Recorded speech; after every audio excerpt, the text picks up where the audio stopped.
is Democracy Now! Responding officers identified a device that appeared to be a live explosive device. NYPD bomb squad responded, secured the device, and removed it for investigation. Authorities have launched a nationwide investigation after pipe bombs were sent to prominent Democrats, including the Obamas and the Clintons. One device delivered to CNN forced the network to evacuate its New York studios. At a Wisconsin rally Wednesday night, President Trump did not mention the targets and renewed his attacks on the media. The media also has a responsibility to set a civil tone and to stop the endless hostility and constant negative and oftentimes false attacks and stories. Have to do it. We'll speak with former FBI agent Mike German and Chapman University professor Pete Simi, who studied political violence for decades. Then we look at neo-Nazis in Southern California as the FBI arrests the leader of the Rise Above movement and 2 other Californians. We'll also look at midterm elections less than 2 weeks away as we focus in on pivotal races in Southern California that could determine who controls Congress. And we'll look at a California ballot initiative to expand rent control protections throughout California. All that and more coming up.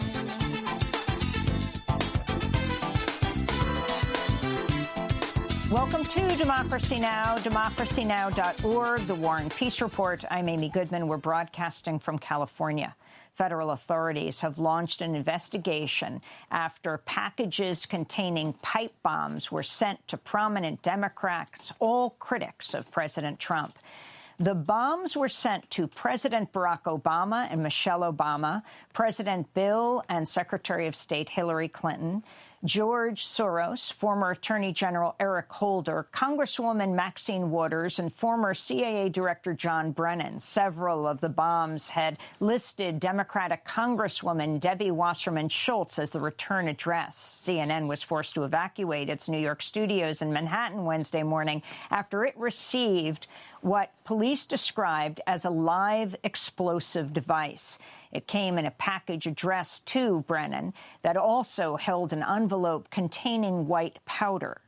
Police are also investigating a suspicious package found early this morning that was mailed to actor Robert De Niro's restaurant in New York. De Niro's frequently publicly criticized President Trump. No one was hurt in any of the cases. This all comes less than 2 weeks before the midterm elections. On Wednesday afternoon, President Trump called the attempted bombings despicable acts. The full weight of our government is being deployed to conduct this investigation and bring those responsible for these despicable acts to justice.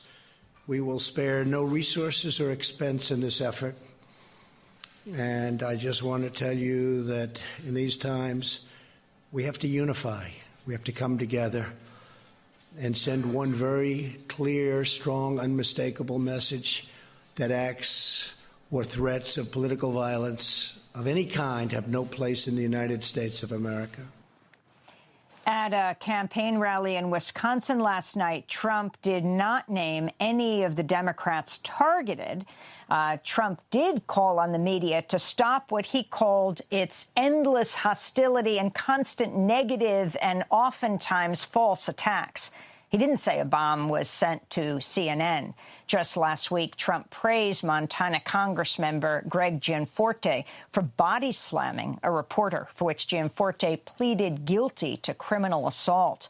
Trump has called the news media the enemy of the American people, often singling out CNN. Trump has assailed Congressmember Maxine Waters as low IQ. He led the birther movement questioning Barack Obama's citizenship and once said, quote, Second Amendment people could take matters into their own hands if Hillary Clinton was elected president. On Wednesday, New York City Mayor Bill de Blasio said such angry political rhetoric is inspiring violence. To all public officials of all partisan affiliations, don't encourage violence. Don't encourage hatred. Don't encourage attacks on media. You could disagree, but you have to show respect for people and air your disagreements peacefully. So, unfortunately, this atmosphere of hatred is contributing to the choices people are making to turn to violence. Meanwhile, in Delaware, federal investigators are tracking a suspicious package they believe was addressed to former Vice President Joe Biden. Authorities said it remains unclear if the devices were operable bombs or designed to look like bombs. We'll have the latest on this developing story after headlines. Meanwhile, here in Southern California, the leader of California's neo-Nazi gang, the Rise Above movement, was arrested Tuesday at Los Angeles International Airport. Robert Rundo was reportedly picked up in Central America, sent back to L.A. Rundo faces charges of plotting riots and inciting violence for his role in a range of attacks in 2017, including the deadly Unite the Right rally in Charlottesville, Virginia, last August. 3 other members of the group were charged alongside Rundo, though one remains at large. The men are accused of participating in violent attacks as well as using the Internet to incite violence ahead of various events. The group publicly documented their attacks as a recruitment tool.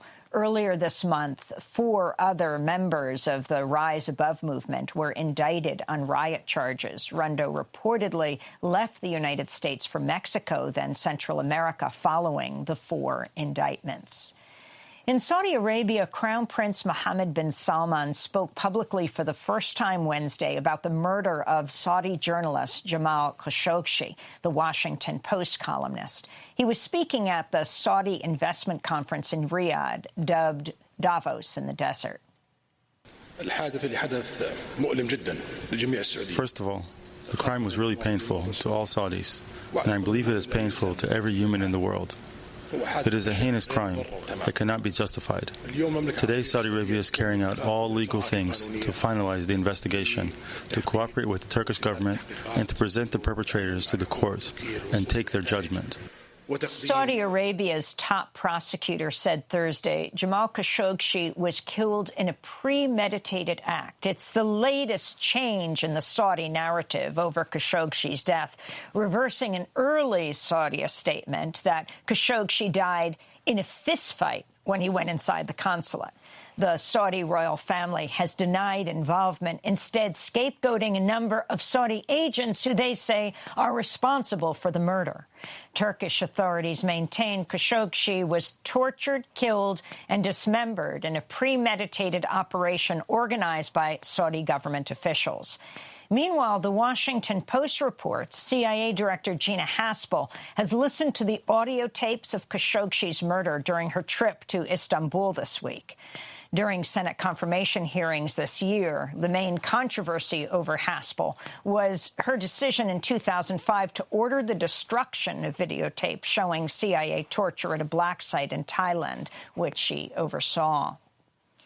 In Madrid, Spanish Prime Minister Pedro Sanchez resisted calls Wednesday to cut off arms sales to Saudi Arabia, saying the sanctions would cost thousands of Spanish workers their jobs.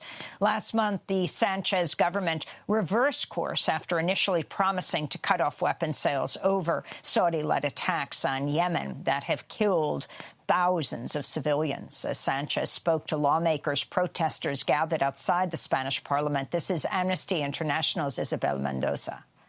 They must stop exporting more arms to Saudi Arabia because, as our banner says, they are arms that kill. The decisions the government takes will kill hundreds of thousands of civilians in Yemen. Furthermore, arms are being sold to a country that at the moment is violating every human rights and international humanitarian law.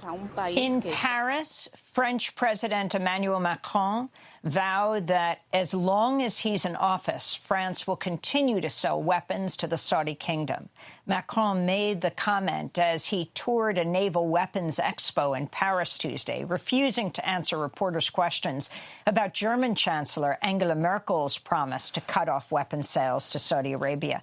Meanwhile, Iranian President Hassan Rouhani has weighed in on the ongoing crisis around Khashoggi's murder, saying of Saudi Arabia, quote, "I don't think that a country would dare commit such a crime without the protection of America." President Rouhani went on to address the situation in Yemen.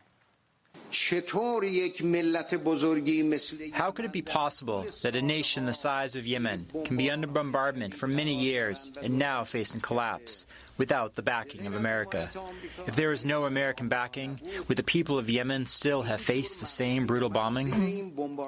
In Yemen, an airstrike on a vegetable packaging plant in the coastal province of Hodeidah on Wednesday killed at least 16 people, wounding 12 others, this according to medical workers and residents. All of the victims were workers at the plant.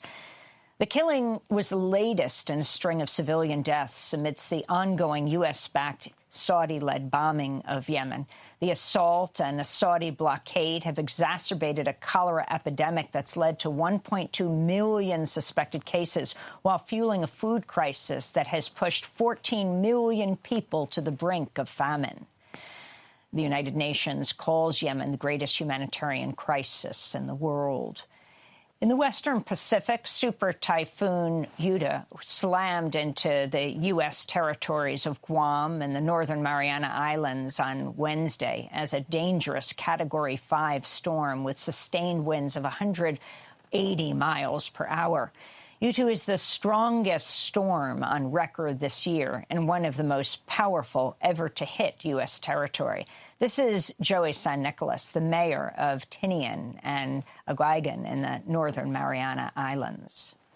I can report to you that Tinian has been devastated by Typhoon Yutu. Many homes have been destroyed. Our critical infrastructure has been compromised. We currently have no power and water at this time. Our ports at this time are inaccessible, and several other points within the island are inaccessible. The Northern Marianas are home to over 50,000 people. Residents have been warned they may be forced to spend weeks or months without electricity or running water. Super Typhoon Yutu is making its way towards Asia and is expected to hit the Philippines and Taiwan later this week. Climate scientists warn global warming is raising ocean surface temperatures and driving more powerful storms. New York is suing ExxonMobil for deceiving shareholders over the financial risks of climate change. The lawsuit charges Exxon misled investors over the value of its oil reserves, failing to account for future regulations on carbon dioxide emissions. The suit comes after a 3-year investigation by the New York Attorney General's office. In 2015, a damning report by Inside Climate News and the Los Angeles Times revealed Exxon knew that fossil fuels contributed to climate change as early as the 1970s, but did not take any action, even as it covered up the science. In environmental news, European lawmakers have voted to ban single-use plastics in an effort to reduce ocean pollution. The ban includes plastic cutlery, straws, and disposable plates, and would take effect starting in 2021. This is EU lawmaker Frédérique Ries. Quels sont les objets qu'on a le plus retrouvés sur nos plages? What are the objects we have most often found on the beaches? That's single-use plastic. And secondly, are there inexpensive alternatives that are accessible? If that's the case, then we'll change. It's not complicated. It's disfiguring our beaches. It's killing our oceans. It's killing animals. It ends up in fish's stomachs and kills them. And at the end of the day, it ends up inside our bodies. There's an impact on human health. There are alternatives which exist, which are not expensive and are often European. So we just change things. The regulations still have to be approved by individual governments before becoming law.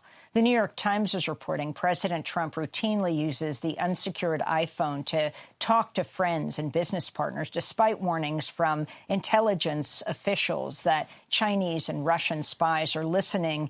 In China reportedly analyzes Trump's conversations to understand the motivations driving the escalating trade war between the two countries. Anonymous sources who spoke to the New York Times said they do not believe Trump discusses classified information on these calls, saying he, quote, rarely digs into the details of the intelligence he's shown and is not well-versed in the operational specifics of military or covert activities. In election news, a federal judge has ordered Georgia to stop rejecting absentee ballots because of mismatched signatures. Wednesday's order came in response to 2 lawsuits claiming that election officials in Gwinnett County rejected nearly 1 out of 10 mail-in ballots because of alleged mismatched signatures, incomplete forms, or missing residential addresses. More than 60% of Gwinnett County's residents are Latino, Black, or Asian. To see our coverage of voter suppression efforts in Georgia, go to democracynow.org. And in media news, NBC host Megyn Kelly may be on her way out of her daytime show and the network amidst fallout over her comments about white people using blackface as part of Halloween costumes. On Tuesday, Megyn Kelly questioned why blackface is considered racist during a discussion with an all-white panel on her morning show, Megyn Kelly Today. She publicly apologized for the comments Wednesday amidst intense backlash, including from NBC colleague Al Roker. And those are some of the headlines. This is Democracy Now!, democracynow.org, The War and Peace Report. I'm Amy Goodman. We are broadcasting from Orange County, California. Federal authorities have launched an investigation after pipe bombs were sent to a number of prominent Democrats, all critics of President Trump. The targets identified include President Obama and Michelle Obama, former Secretary of State Hillary Clinton, George Soros, the billionaire liberal philanthropist, former Attorney General Eric Holder, Congressmember Maxine Waters, and former CIA Director John Brennan. The suspected bomb packages listed Democratic Congresswoman Debbie Wasserman Schultz as the return address in some cases. Police are also investigating a suspicious package sent to former Vice President Joe Biden and a suspicious package found today at actor Robert De Niro's restaurant in New York. On Wednesday, CNN was forced to evacuate its New York offices after it received what police described as a live explosive device along with a container of white powder. It came in a package addressed to John Brennan. All of the targets have been vilified by President Trump in the past. Authorities said it remains unclear if the bomb devices were operable bombs or designed to look like bombs. No one's been hurt by the devices. This all comes less than 2 weeks before the midterm elections. On Wednesday afternoon, President Trump described the attempted bombings as, quote, despicable acts, but later at a campaign rally in Wisconsin, called on the media to stop what he called its endless hostility. As part of a larger national effort to bridge our divides and bring people together, the media also has a responsibility to set a civil tone and to stop the endless hostility and constant negative and oftentimes false attacks and stories. Have to do it. At the Wisconsin rally, President Trump did not name any of the Democrats targeted. Earlier this morning, Trump went on Twitter, quote, and wrote, "A very big part of the anger we see today in our society is caused by the purposely false and inaccurate reporting of the mainstream media that I refer to as fake news. It had gotten so bad and hateful that it is beyond description. Mainstream media must clean up its act fast," said Trump. Trump has a long record of attacking CNN and inciting violence. Last year, he tweeted a video showing him tackling and punching a figure with a CNN logo over its face. On Wednesday, CNN President Jeff Zucker blasted President Trump, saying, quote, "There is a total and complete lack of understanding at the White House about the seriousness of their continued attacks on the media. The president and especially the White House press secretary should understand their words matter. Thus far, they have shown no comprehension of that," Zucker said. Meanwhile, a number of prominent conservatives, including Rush Limbaugh and Coulter and Michael Flynn Jr., all suggested without any evidence that the suspected bombs were a false flag operation. We begin today's show with 2 guests. In New York, Mike German is in Democracy Now! Studios, a fellow at the Brennan Center for Justice at New York University Law. From 1988 to 2004, he served as an FBI agent specializing in domestic counterterrorism. Here in Orange County, California, we're joined by Pete Simi, professor of sociology at Chapman University. He's studied extremist groups and violence for the past 20 years, co-author of the book American Swastika, Inside the White Power Movement's Hidden Spaces of Hate. We welcome you both to Democracy Now! Let's begin with Mike German in New York. We don't know who has done this.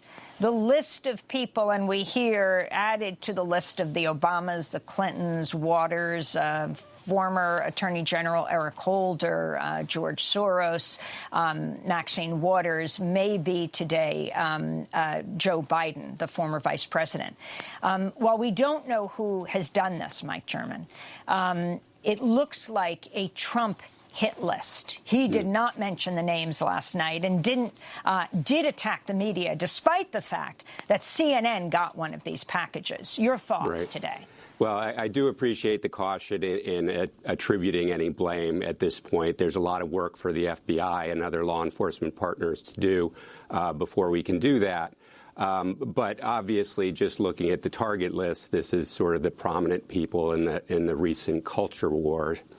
And, you know, I think what troubles me is how our perception of a far-right violence, since I worked these cases in the early 1990s, seems to have changed in law enforcement. And I've been troubled over the course of the last couple of years in the way law enforcement seems to have not realized the way that these groups were mobilizing.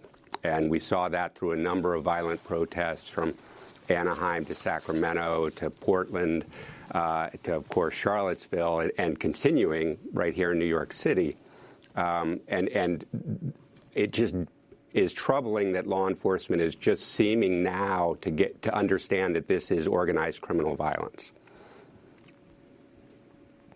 Can you talk about the Trump administration's, and particularly President Trump himself, political rhetoric? Do you think it's fair to say he emboldens extremists? I mean, amazing last night in Wisconsin. He doesn't mention who the targets are, doesn't say that CNN was one of the targets, but attacks the media again. Right. And I do think, again, you know, it's important to have caution. We're very fortunate in this country that terrorism is very rare. And, you know, the connection between rhetoric and violence is not really as strong as a lot of people suggest. But it's very different when it is an authority figure who seems to be sanctioning the violence.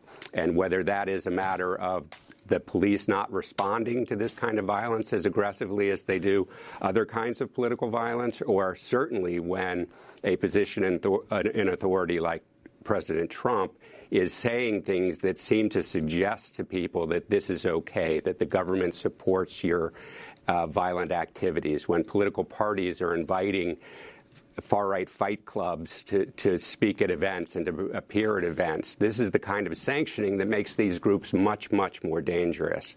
And my concern is now that we're starting to see some enforcement actions taken, that these groups have had 2 years to organize and recruit, and I think can be a much more dangerous problem in our society moving forward.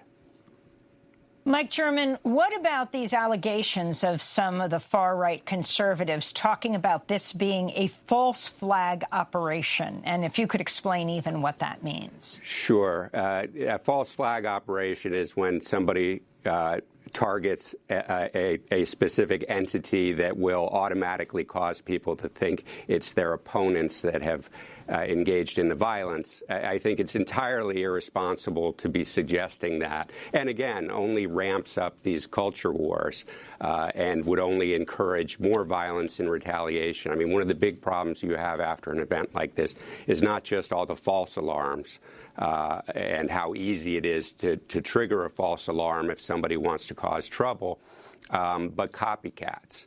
And, to the extent these groups are getting any kind of encouragement, whether it's from the figures of the culture war, certainly whether it's from government figures, authority figures, the chances of seeing an increase in this kind of activity, I think, goes up. I want to go to the conservative radio talk show host Rush Limbaugh speaking yesterday. We have this series of bombs that were supposedly sent today exclusively to Democrats. And there's a smell test that this stuff has to pass. And so far, a lot of people's noses are in the air, not quite certain what to make of this. Republicans just don't do this kind of thing. Professor Pete Simi, what do you think of Rush Limbaugh's comments? We have this series of bombs. Thanks for having me, first of all. But it's incredibly irresponsible for folks to be touting these kind of false flag conspiracy theories, especially at this point when so little is actually known about what happened. And to suggest it doesn't pass the smell test, we're not sure exactly what that means. But what this does is it does further a much larger narrative that suggests that there's some kind of deep state conspiracy that's trying to undermine President Trump and is trying to ultimately really disempower individual citizens. And it's an idea that stems from ideas about the Second Amendment trying to be abolished, essentially, so that people can't arm and defend themselves. And it really is, that this is really part of this larger kind of right-wing conspiracy theories that have included things like Pizzagate and ultimately, Pizzagate being? Yeah, the false contention that a pizzeria in Washington, D.C. involved a child sex labor ring that Hillary Clinton was involved with, and ultimately led one individual to go there to investigate and open fire. So, these kinds of wild accusations that involve these kind of conspiracy theories, they do, have an influence on people in a lot of different ways. Fortunately, not necessarily directly leading to violence most of the time, but on some occasions there does seem to be an influence. And so words matter, and especially people in authority positions, they have more influence. And so, I think there's just a real lack of responsibility when folks are touting these kinds of wild theories. I want to turn now to a very big story here in Southern California. The leader of the California neo-Nazi gang, the Rise Above movement, was arrested Tuesday in Los Angeles at the airport. Robert Rundo faces charges of plotting riots, inciting violence for his role in a range of attacks in 2017, including the deadly Unite the Right rally in Charlottesville last August. 3 other members of the group were charged alongside Rundo. Robert Borian and Tyler Laub were apprehended at the homes in Torrance, Redondo Beach as well. A 4th suspect, Aaron Eason, is still at large. The men are accused of participating in violent attacks as well as using the Internet to incite violence ahead of various events. The group publicly documented their attacks as a recruitment tool. Earlier this month, 4 other members of the Rise Above movement were indicted on riot charges. So at the same time, we're seeing one after another suspected pipe bomb being sent off to leading Trump critics. We are hearing about this arrest here in California. Talk about who Robert Rundo is. Well, Rundo's not from California originally. He is from New York, actually. Grew up in the city, and his history does involve a history of violence. He spent several years in prison out in New York for a stabbing incident that he alleges was his form of self-defense. It was targeting alleged members of MS-13 gang, but it did involve him and at least one other person attacking this individual, and that Rundo actually actually stabbing the person several times. He made his way after getting out of prison out to the West Coast and ultimately settled down in San Clemente in South Orange County. And he and several other folks from this area formed Rise Above a couple years ago, in part as a result of their presence at rallies, where they kind of formed this identity of being kind of these street fighter type folks that were going to defend people's right to free speech.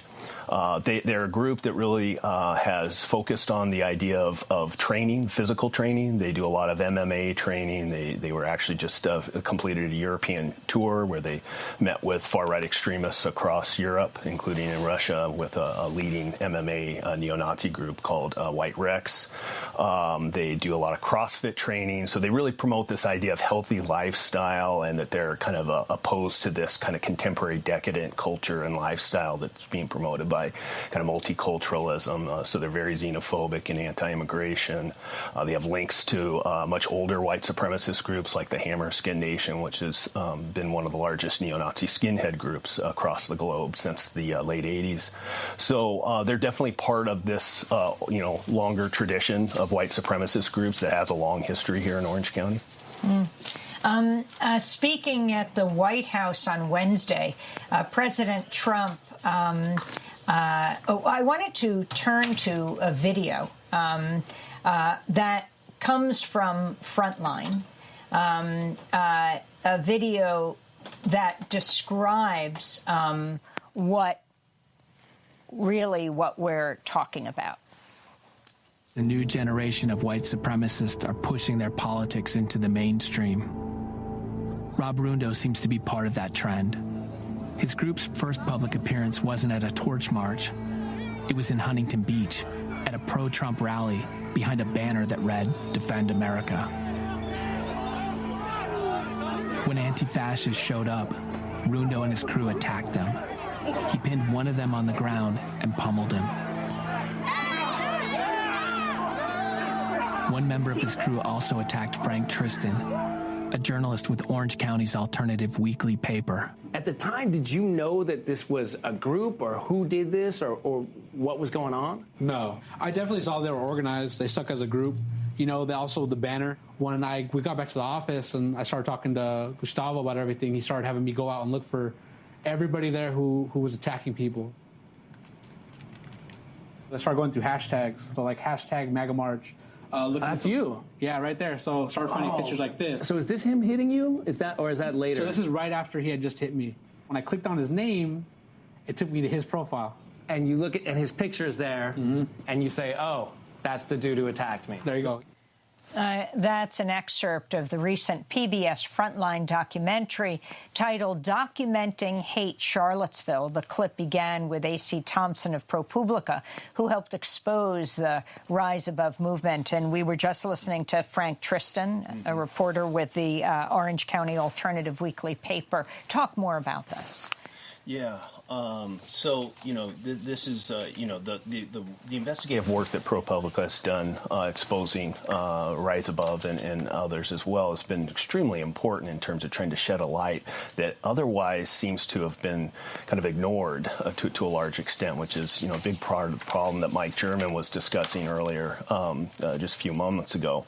And I also want to mention something. If you look at Rise Above and their propaganda, they have been pretty adept at creating kind of glossy videos that show them training and doing graffiti and then also having clips of some of their physical violence at some of these rallies. They are very clear about identifying themselves as a nationalist. And so it's an interesting point that President Trump, just a couple days ago at a rally in Texas, made a point of identifying himself as a nationalist. And so I think this is important to underscore that a lot of these groups like Rise Above, they don't call themselves neo-Nazis or white supremacists. They call themselves nationalists oftentimes. They call themselves nationalists. Absolutely. Very interesting that you should say that, considering just this week at the Houston rally, President Trump is holding these campaign rallies across the country. He called himself a nationalist. Yeah.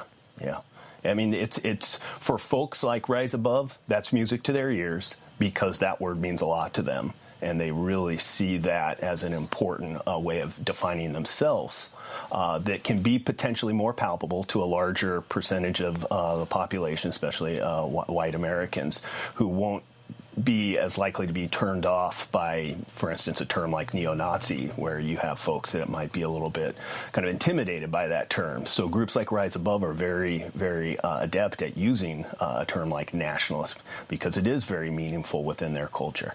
Mike German, would you care to expand on that? Also, in New York, we've been showing this video of the Proud Boys.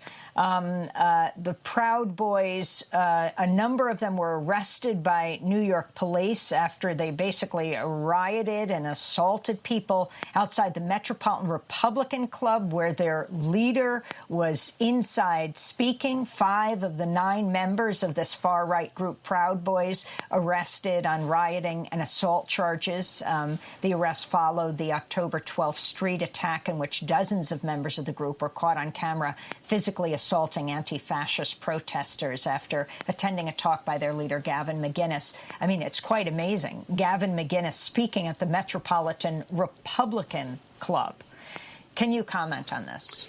It is troubling. And, you know, one of the things to understand is how authoritarian governments gain power. And one of the things that they have done in history is sanction street thugs to go out and commit political violence. And when people get upset at that, what you see is then legislation designed to prevent protests. And, of course, we've already seen that in a number of state legislatures and regulations being promulgated in Washington, D.C. that would shut down some of the protests in front of the White House and elsewhere in the national parks. So, you know, this is a very troubling trend, and the fact that you have the President of the United States identifying with these groups, much like we saw right after Charlottesville, where the comment about very fine people on both sides of this conflict, it again gives these groups sanctions. And I give credit to the FBI for finally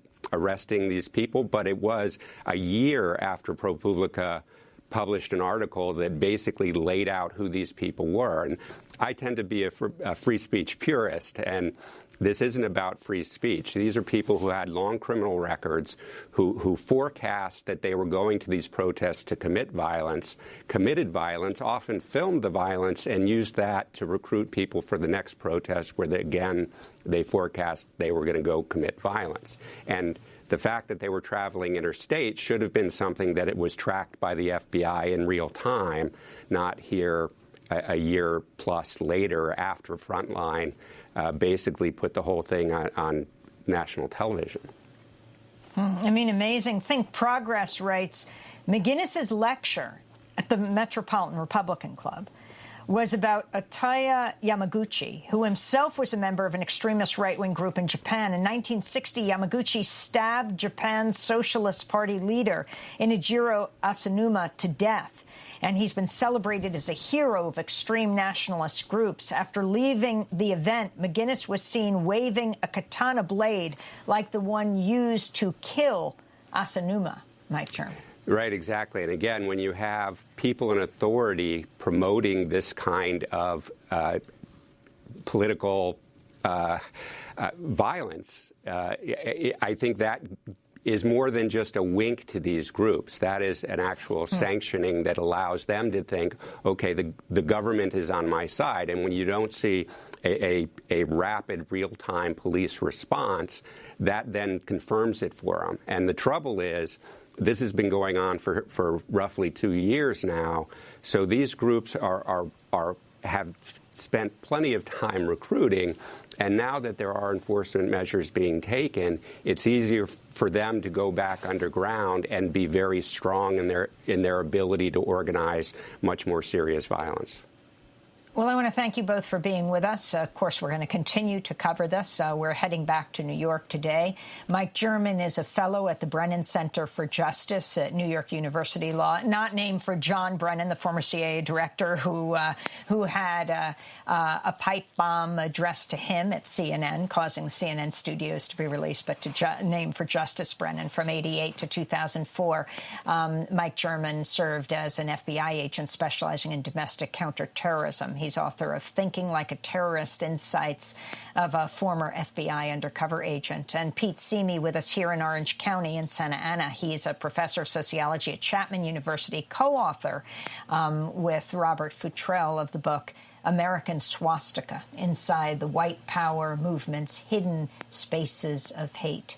This is Democracy Now!, democracynow.org. When we come back, well, Southern California, where we are now, could determine the balance of Congress. We'll talk about some of the midterm elections, then look at a particular proposition that's on the ballot here around rent control. Stay with us.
The Search by Samite. This is Democracy Now!, democracynow.org, The War and Peace Report. I'm Amy Goodman. We're broadcasting from Orange County, California, one of the key battlegrounds that could determine who controls Congress after the midterms. The Southern California county between Los Angeles and San Diego has remained staunchly Republican for 80 years. Orange County produced President Richard Nixon, who was born here in Yorba Linda and retired to San Clemente. And Orange County last voted for a Democratic president in 1936 with FDR. But dissatisfaction with Donald Trump and changing demographics in the region have challenged Republican dominance in and around Orange County. Now Democrats are hoping that the midterm elections will turn Orange County blue. Democrats need to win 23 Republican seats in November to regain control of the House of Representatives. Many of the tightest races that could determine the House are in Southern California. In California's 48th District, longtime incumbent Republican Congressman Dana Rohrabacher is battling to keep his seat after 30 years in office. Rohrabacher is an anti-immigrant climate change skeptic who is known for his close ties to Russia. He's closely aligned with President Trump and has voted repeatedly to repeal Obamacare. He said that people should be able to refuse to sell their homes to gay people and has called California's sanctuary law an invitation for criminals from all over the world to come here.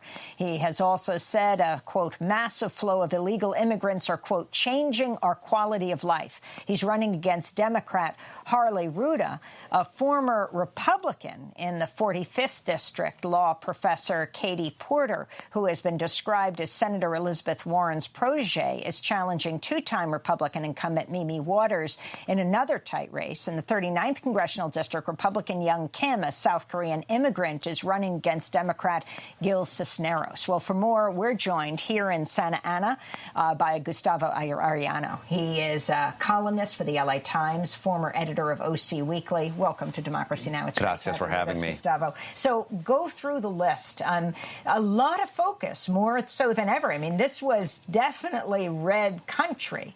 Now is Orange County turning blue? It's the place where Reagan said all the good Republicans go to die. And obviously anything wacky and horrible about Republican politics in the United States came from Orange County. You could even draw a direct line between Orange County and Donald Trump. And so, of course, there's going to be a lot of attention paid. Can Orange County actually deliver the white Congress to the Democrats? And I still am skeptical. Again, born and raised here in Orange County. I've been covering Orange County my entire career. And so to think that we're actually at the cusp of revolution, I'm still a skeptic. So talk about Dana Rohrabacher versus Harley Ruda. So we got to remember the district. The main district is split up between two cities, Laguna Beach and Huntington Beach. Laguna Beach, they're both on the coast, both historical. Laguna Beach is more hippy-dippy and whatever. Huntington Beach, though, it's filled with a bunch of, I don't know what if I could say it on the air, but let's just say a bunch of racists. And so these are the people who have been electing Dana Rohrabacher for 30 years. And Dana Rohrabacher is beloved in his district.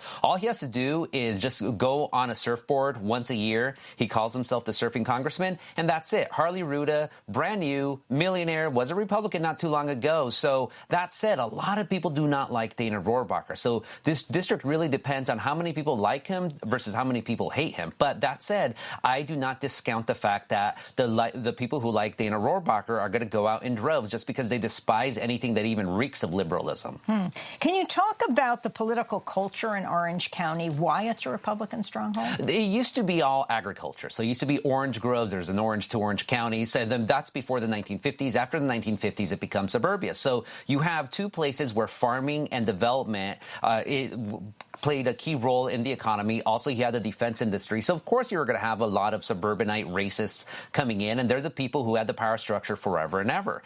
All of that has slowly been changing. It's still big parts of Orange County that remain that way. It's like the Deep South, except we don't have African Americans. We have Mexicans. And especially we're so close to the border, so you just have a lot of racism, a lot of middle-class racism just building upon itself again and again. So the Republicans were able to build this political dynasty. And that said, the Democrats ruled Orange County as recently as the 1970s. You had Democrats in Congress. You had Democrats on the Board of Supervisors. The problem with those Democrats, though, was they were all corrupt and they all went to jail. And so the Republicans came in. They're smart enough to not put themselves in jail, but they're still dominating all the local races and, until now, all the congressional races. Talk about the 39th District, where it is. Here you have two people of color who are running against each other, Republican Young Kim, Democrat Gil Cisneros. So the 39th Congressional District is going to be northeast Orange County. So we're talking about Fullerton, Yorba Linda, also a little bit of San Bernardino and Riverside counties.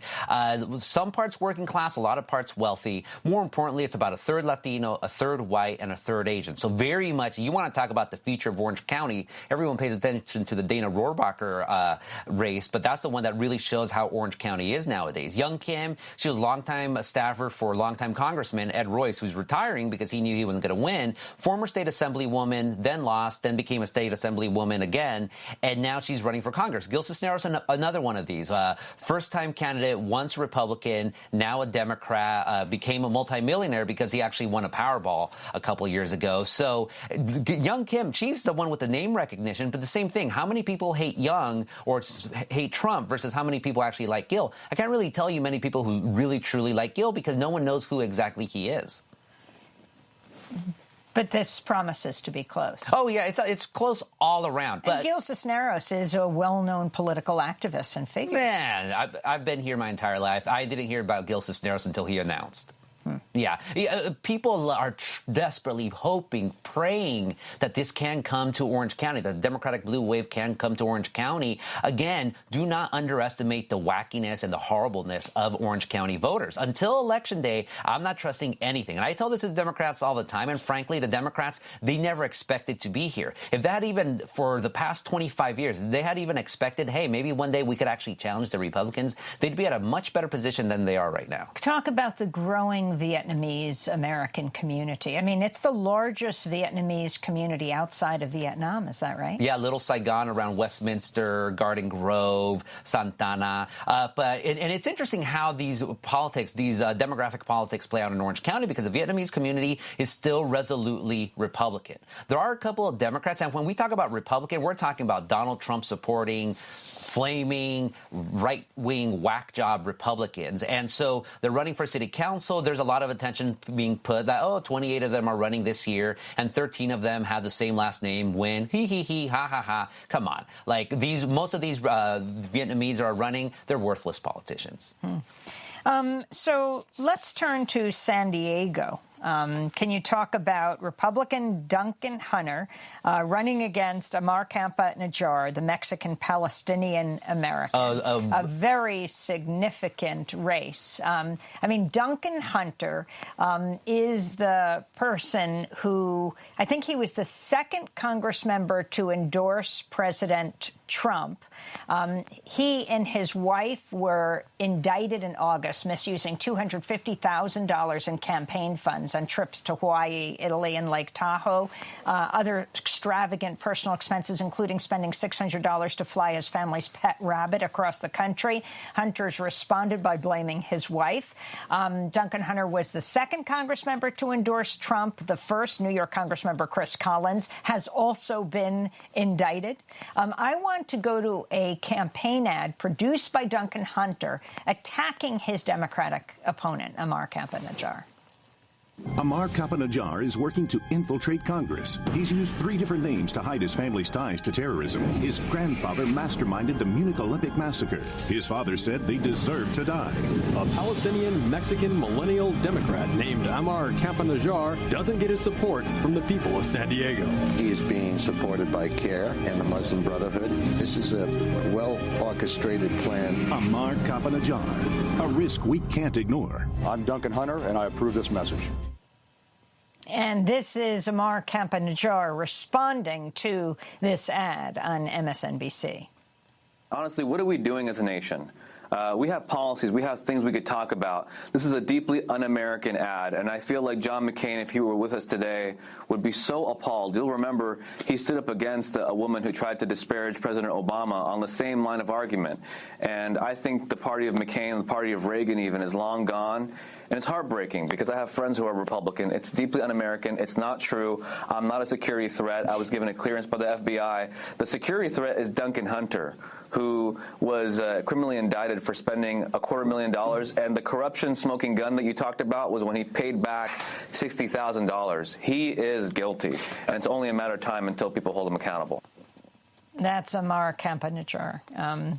Gustavo. I love it. It's a very American ad. Are you kidding me? Demonizing, being scared about Palestinians and Mexicans. This is like the Republican nightmare come to life. I love it. Unfortunately, that district, San Diego, it's basically like Orange County in the 1970s, filled with a bunch of rabid right-wing lunatics. And so I think Duncan Hunter's going to win. Who cares if he's indicted? Republicans don't care if their candidates are indicted. They're Republicans. And anything, the Democrats, just for being Democrats, they're evil. And if you're Mexican on top of that, you're even more evil than Palestinian. Like they can't pin that he's Muslim anymore because he's Christian. He converted Christianity. So it's a nightmare candidate. I think he's a future of the Democrats, and I think that'd be a wonderful thing if he's a future. Any final comment you'd like to make for people who are watching this around the country, the possibility that the House could turn based on the races here? The fact that we're having this conversation itself is historic. No one ever thought that Orange County would even be close to purple. I would say at the OC Weekly, the paper that I used to edit, we were the prophets. We've been calling this for a long time. This is still an imperfect revolution. So my hope is that the Democrats learn what's good, and instead of supporting corporatist Democrats, let's do the good Democrats. Well, I want to thank Gustavo Arellano for being with us, columnist for the LA Times. He's the former editor of OC Weekly. He resigned from the publication last year in protest against budget cuts. This is Democracy Now! When we come back, we'll look at a proposition on the November ballot around rent control. Stay with us. Pleasure. If you're coming in the summer, you'd be better to split off on 35. There's a Starlight Drive-in movie on your left, just beyond the county line. Right after that, you'll see two silos. One is silver, one is blue. About a quarter mile further, make a left on the Highway 42. Then follow that road. Follow that road. cornfields as far as you can see. Far as you can see. Follow that road, back through time, back through distance, back to me. If you're driving by in autumn, you should follow up the river to Bear Lake. That's the time to see the colors, and there's an old covered bridge you'll want to take. Late at night, be careful. Just Follow the Road by Tom Paxton and Ann Hills. This is Democracy Now! As we end today's show looking at how next month's election could impact California's housing crisis. Will state residents gain access to a wider pool of rent-controlled housing? That's one of the issues that'll be put to the vote November 6th with Proposition 10, which would repeal the Costa-Hawkins Rental Housing Act, a sweeping state law that permanently exempts some properties from rent control. The ballot measure has come under attack by landlords and private equity firms, including the Blackstone Group. We're joined now by housing rights attorney Elena Popp, executive director of the Eviction Defense Network, one of the three groups that put Proposition 10 on the ballot. We don't have much time. Lay out what Proposition 10 says. Proposition 10 simply restores control over the ability to solve the housing crisis to local communities. It would allow local communities to pass stronger rent control laws that will cover more units. So what do the polls say? The polls say that we're down. However, those are polls of likely voters. And we are also making great progress in the last 2 weeks. We went from 38% support to 41% support. What's happening is this barrage of negative and false advertising targeting homeowners, telling them that they are going to lose the value of their home when the proposition does not affect single-family homeowners. There is not a single jurisdiction that has ever imposed rent control on single-family homes. And they're also targeting seniors, saying that the proposition will make the housing crisis worse because it will deter development. There has been rent control in Santa Monica, Beverly Hills, San Francisco cities that have had rent control since the 70s have had rampant development. Developers will develop, and every single local law exempts new construction. I think what voters need to know, what they need to be told, is to follow the money. Look at who is investing $64 million and outspending us 2 to 1 to get this passed. And why are they doing it? Because $64 million is a minuscule portion of what their multi-billion-dollar profits are if they are able to have uncontrolled rents. The No campaign is funded by the very people that brought us the housing affordability crisis. In LA City, an average 5% rent increase puts 2,000 people on the street. We need to get this problem under control. Prop 10 is the first step to do that. Follow the money and vote yes on 10 is what I tell voters. Your button that you're wearing, the rent is too damn high, makes me think about Jimmy McMillian of the Rent is Too High, Rent is Too Damn High party in New York who ran for mayor. Indeed, yes. Well, we'll continue to follow this, and we'll be doing a 6-hour broadcast on election night, and we'll let people know how you fare. Elena Popp is housing rights attorney, executive director of the Eviction Defense Network, one of the three groups that put Proposition 10 on the ballot. That does it for our broadcast. Special thanks to the crew here in Orange County, Brian Anderson, Josh Naper, and Vivian Tron. Democracy Now! Is produced by Mike Burke and Dina Guzder, Nermeen Sheikh, Carla Wills, Laura Gottesdiener, Tammy Ornoff, Sam Alkoff, John Hamilton, Robbie Karen, Hani Massoud, Charina Nadura, Tay Marie Astudio, and Libby Rainey. Special thanks to Dennis Moynihan and Julie Crosby. Mike DeFilippo and Miguel Noguera are engineers. Also special thanks, Becca Staley, Hugh Gran, David Prude, Ariel Boone, Vesta Godars. Tomorrow night, Juan Gonzalez will be speaking at Rutgers University. Check our website at democracynow.org. I'm Amy Goodman. To see transcripts and get video and audio podcasts of Democracy Now!, you can go to democracynow.org. Again, we'll be doing a 6-hour broadcast on midterm election night. I hope you tune in. I'm Amy Goodman. Thanks for joining us.